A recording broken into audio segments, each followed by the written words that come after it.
Today we're going to be talking to you about the relationship of hip pathology mechanics to knee pathology mechanics. This will also include the anatomy of the hip and knee, as well as some of the issues that affect these two areas and how they are linked. Let's start by discussing the hip. This is known as the coxal joint and is classified as a ball and socket joint. It has a limited range of motion at the advantage of maintaining a good amount of stability. It consists of the following structures: bone, the femoral head and acetabulum, a fibrocartilaginous structure known as the acetabular labrum, layers of cartilage which cover the joint, capsular ligaments, synovial joint structures, muscles and tendons, synovial bursae, and neurovascular structures. The hip consists of a number of bony landmarks. The first of these is the acetabulum. This is a cup-shaped cavity facing laterally and distally and is made up of three united compartments known as the ilium, pubis and ischium. It articulates with the head of the femur. Other articulations include the pubic symphysis between the two pubic bones and the sacroiliac joint. The ischial tuberosity and obturator foramen also form the vital structural makeup of the hip. Movements which occur at the hip include flexion, extension, abduction, adduction, and medial and lateral rotation. So what muscles allow for these movements? The gluteal muscles consist of gluteus maximus, gluteus medius, gluteus minimus, and tensor fasciolata, and form across the ilium's lateral surface. The muscle which primarily forms the buttocks is the gluteus maximus. This muscle originates at the ilium and sacrum and inserts into the gluteal tuberosity of the femur and the iliotibial tract. It is responsible for external rotation and extension as well as abduction. Gluteus medius and minimus originate at the ilium and both insert into the greater trochanter of the femur. Their main role is to abduct the hip. The TFL originates at the ilium and sacrum and also inserts into the iliotibial tract, and its action is to hip flexion and medial rotation.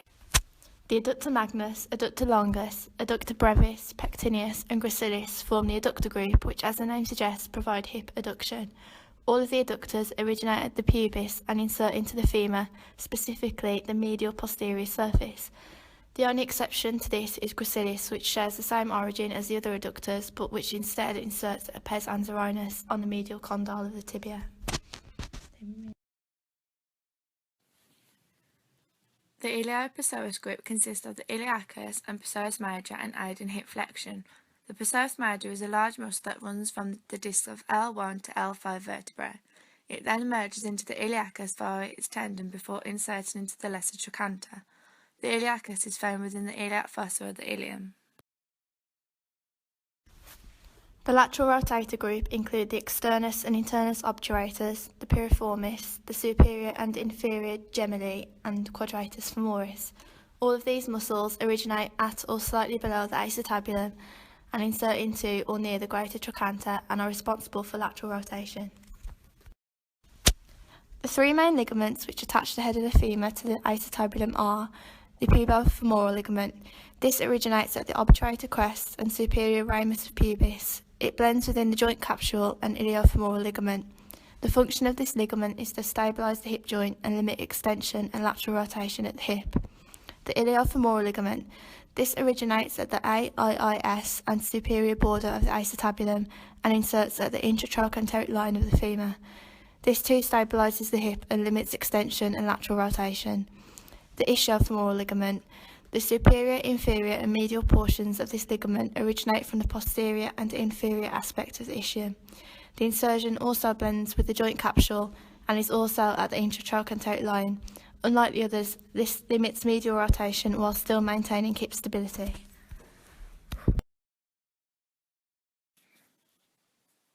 Another important ligament at the hip is the inguinal ligament. This is a superficial band that spans between the ASIS and pubic tubercle and serves as an attachment point for the lower section of the external oblique muscles. It also forms the superior border of the femoral triangle. The femoral triangle is an area formed of the medial border of sartorius, medial border of adductor longus, and, as previously mentioned, the inguinal ligament. A number of important structures pass through this triangle, including the femoral artery, femoral vein, femoral nerve, and lymph nodes and vessels. The femoral artery is a small yet important artery which provides a vascular bridge from vessels in the pelvis to the vessels in the knee and lower leg. The artery begins at the inguinal ligament as an extension of the external iliac artery. It then continues through the femoral triangle, where it enters the subsartorial canal and ends at the opening of the adductor magnus, where it becomes the popliteal artery. To start, I'm going to take you through some of the basic anatomy of the femur, tibia, fibula and patella. This is to support the latter part of the presentation when we start to discuss some of the injuries on how and why they occur at the hip and knee. The knee is made up of 4 bones. 2 of these bones articulate with one another to form the knee joint, more specifically known as the tibiofemoral joint. The tibiofemoral joint is a hinge joint that allows the knee to perform extension and flexion. It is also able to perform medial and lateral rotation when the knee is flexed. The femur is the heaviest and largest of the human bones. The distal end of the femur joins with the proximal end of the tibia to form what is commonly known as the shin. To the lateral side of the tibia, there is also another long bone known as the fibula. Although it is classified as a long bone, it is shorter than the tibia. The patella, which is more commonly known as the kneecap, has 2 borders. The first superior border is the base of the patella. This serves as an attachment point for rectus femoris and vastus intermedialis. The second inferior border is on the triangle-like point of the patella and is known as the apex. This gives the ligamentum patellae an attachment. The posterior surface of the patella cannot be palpated as it joins with the proximal femur. The distal end of the femur has 2 ridges known as the condyles. The lateral condyle forms the outer border and the medial condyle forms the inner border of the femur. The patella is the largest sesamoid bone in the human body. This means it is a small bone which lies within a muscle's tendon. Here it lays within the tendons of rectus femoris and the patella tendon. This makes it easier for the patella to move in the hinge joint as it can easily and smoothly glide over the condyles during flexion and extension movements. At the knee, there are collateral ligaments and cruciate ligaments, as well as the lateral and medial menisci, which are all associated with the tibiofemoral joint. The lateral collateral ligament is also known as the fibular collateral ligament. This is found on the lateral epicondyle of the femur and inserts at the head of the fibula. It is a very strong ligament despite being very thin and almost pencil-like in structure. The LCL lies either side of the iliotibial tract and biceps femoris tendon. The LCL has another function and aids in stabilising the joint to prevent genu varum, which is known as bowed legs. The MCL helps protect the body from the opposite of this, which is genu valgum, also known as knock knees. We'll be talking about these conditions later on. The medial collateral ligament, MCL, is also known as the tibial collateral ligament. The origin of this ligament is the medial epicondyle of the femur to the medial epicondyle of the fibula. Unlike its neighbour, this is very broad and deep ligament and has a fan-like structure. The tibial collateral ligament starts off superficial at the proximal origin and becomes deep distally where it lies within the pes anserinus tendon. The main function of the collateral ligaments is to help against medial rotation at the knee. The cruciate ligaments cross over and help to aid in stability at the knee. There is 2 of these ligaments. The first one is the anterior cruciate ligament, which is often referred to as ACL, and the posterior cruciate ligament, otherwise known as PCL. ACL originates from the lateral condyle of the femur and inserts into the interconoid eminence of the tibia. PCL's origin is the anterior medial aspect of the medial femoral condyle, and its insertion is the posterior lateral aspect of the proximal tibia. The vastus lateralis muscle originates at the greater trochanter and the lateral lip of the linea aspera. It inserts at the quadriceps tendon located at the base of the patella and into the tibial tuberosity where the patellar ligament is situated. This muscle extends at the knee. Vastus medialis originates at the intratrochanteric line and the medial lip of linea aspera. It inserts at the same place as the vastus lateralis. Its function is to also extend at the knee. Vastus intermedius originates at the anterior and lateral surface of the femoral shaft and inserts at the same place as the previous 2 muscles. This also extends the knee. Sartorius originates at the ASIS and inserts into pes anserinus. Its function is knee flexion. This group of muscles all have a neural supply from the femoral nerve. Semimembranosus originates at the ischial tuberosity and inserts into the posterior medial condyle of the tibia. It flexes and medially rotates the knee. It is supplied by the tibial nerve section of the sciatic nerve. Semitendinosus has its origin at the ischial tuberosity and its insertion at pes anserinus. It flexes and medially rotates the knee and has the same nerve supply as semimembranosus. The long head of bicep femoris originates at the ischial tuberosity and inserts into the head of the fibula and lateral condyle of the tibia. It flexes and laterally rotates the knee. This too has the same neural supply as the previous hamstring muscles. The short head of bicep femoris originates at the lateral supracondylar ridge of the femur and inserts at the head of the fibula and lateral condyle of the tibia. It is responsible for knee flexion and lateral rotation and is supplied by the peroneal nerve.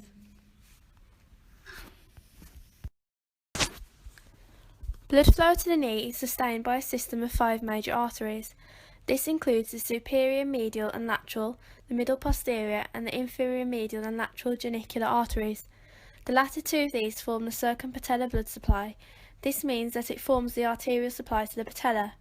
Lying to the anterior of the semimembranosus and semitendinosus muscles is the medial superior genicular artery, which arises from the popliteal artery.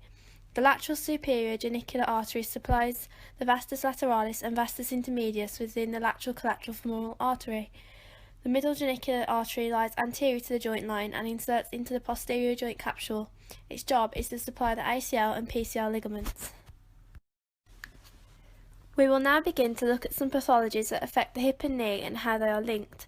We will also look at some special tests we can conduct to help diagnose these issues. Special tests are in place to give more accuracy to the process of diagnosis. This is because it implicates the specific tissues that are causing the problems. Special tests can help therapists to confirm a diagnosis and process the patient's objective and subjective signs and symptoms to come to a conclusion of how to select the appropriate intervention for optimum recovery. To start with, let's discuss the Q angle. The Q angle is an angle formed by the quadriceps as they follow through the longitudinal axis of the femur. It is measured by drawing a line from the ASIS to the middle point of the patella and then another line from the tibial tuberosity to the middle point of the patella. The angle that these lines form is known as the Q angle.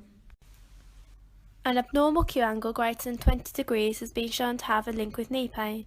A smaller than desired Q angle can also create stress on the patellofemoral joint. An increase in the Q angle is linked with stress on the lateral aspect of the knee, causing a valgus stress, whilst a decreased Q angle places more stress on the medial knee, causing a varus stress. On the contrary, some studies have shown that knee valgus and varus from another underlying pathology can alter the Q angle. Therefore, it is sometimes difficult to determine which of the conditions came first. For example, the Q angle is also a reflection of the forces of the frontal plane acting on the patella. In particular, knee valgus from hip adduction or tibial abduction issues increases the Q angle as the patella is placed medially in respect of the ASIS. Some studies have shown that there is a link between Q angle and patellofemoral pain syndrome, a pathology which we will be discussing later on in this presentation. This is because an abnormal Q angle is believed to change the point of contact and pressure in the patellofemoral joint. This results in certain areas receiving excessive stress which is not anatomically manageable. The next pathology we will be discussing is coxa valga and vera. In order to align the knee and femoral head, the shaft of the femur angles medially. This angle is known as the angle of inclination. Various factors can alter this angle over an individual's lifespan, but its desired angle measures at 125 degrees. If this angle is measured at more than 130 degrees, it is classified as coxa valga. This is an abnormality and places the patient at risk of dislocation and subluxation of the coxal joint. It also results in a reduction of the distance from the greater trochanter from the joint's axis of motion. This can cause a decrease in leverage in the muscles that attach the greater trochanter, causing a weakness in hip abductors and reduced pelvic stability. On the contrary, a smaller than desired angle of inclination causes an abnormality known as coxa vera. This is classified as an angle that measures at less than 125 degrees. Coxa vera is common in later life as a result of arthritic damage to the joint, which alters the angle of inclination and can cause a heightened tensile stress on the femoral neck, predisposing the area to fracture. The diagram shown gives you a visual idea of how coxa vera and valga compare to a normal angle of inclination. It is important to note that both of these abnormalities will cause the patient to present with a positive Trendelenburg test, which we will explain in more detail later on. It has also been shown that coxa-vara and valgus have an adverse effect on the knee. Coxa-vara has a strong association with genu valgum, otherwise known as knee valgus. This is a condition which results from malalignment in the frontal plane of the lower limb. It is identified by the knees facing medially, which gives a knock-kneed appearance. On the other hand, coxa valgus causes the opposite to this and creates a genu vara, which is more commonly known as knee varus. This is when the patella faces laterally and the patient presents with a bow-legged appearance and a large gap between the knees when standing in an upright position. Another hip pathology which causes improper movement during walking is a weakness in the gluteus medius muscle known as a Trendelenburg gait. This is often caused by an injury to the superior gluteal nerve or a pathology affecting the proximal hip adductors. Other causes include hip arthritis, hip instability, muscular dystrophy, L5 nerve impingement, scoliosis, and a previous hip dislocation. A Trendelenburg gait is diagnosed by the therapist locating the patient's PSISs and drawing a line between these 2 points. The therapist then instructs the patient to stand on one leg and observes for a drop in the pelvis in the unsupported leg. The patient should be able to hold this position for 30 seconds whilst the therapist makes their observation and looks for signs of weakness and fatigue. The therapist may also ask the patient to walk in a straight line whilst looking for a swaying motion in the hips. A number of clinical studies have shown that an impairment of muscular control at the hip and pelvis, such as Trendelenburg, will affect the kinematics and kinetics of the tibiofemoral and patellofemoral joint in a range of planes. Due to the drop in the contralateral pelvis in the Trendelenburg gait, there is a change in the centre of mass away from the limb. This can cause varus at the knee. Because of the varus, there is an increase in tensile strain created on the LCL and ITB band, as well as a rise in the compression forces within the medial compartment of the knee, paving way for ligament damage and conditions such as arthritis. It is important to note that knee varus from another condition can cause a false positive in a Trendelenburg test. This is because it causes poor tension in the hip abductors, including the gluteus medius. On the contrary, a Trendelenburg gait can also cause knee valgus.